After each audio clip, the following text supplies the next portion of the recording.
Pagtutudlo ng artist mihatag og mga portrait isip regalo sa iyang labing unang class advisory nga mograduar na sa junior high school atong ibida siya sa report ni Marco Reggie Abelia.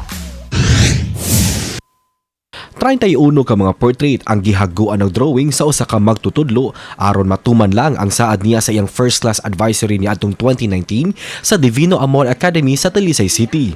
Mahinungdanon alang kan teacher Jason Lania, usa ka MAPI teacher nga makitang milampos ang iyang giisip nga labing unang mga estudyanteng gitudluan maong Actually, sir, kato siya nga portrait, that was a promise way back 2019.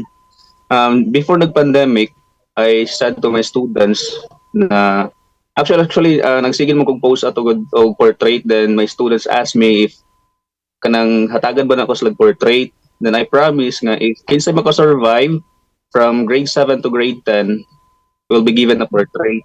Patod niya nga 51 ka mga estudyante ang iyang gisaaran. Apan 31 lang niini ang mipadayon sa pagtungha sa ilang eskwelahan ug milampos gayud.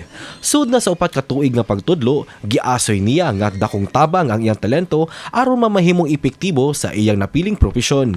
Busa mensahe niya sa iyang mga estudyante. Akong message lagi sila ha, magpadayon lagi sila sa pag-eskwela.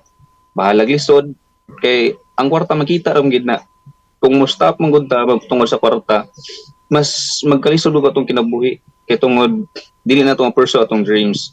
Sa matag portrait nga iyang mahuman, paglaom og inspirasyon ang gibili niini sa kasing-kasing sa iyang mga tinun-an nga bawnon hangtod nga sila magmalampuson sa kinabuhi.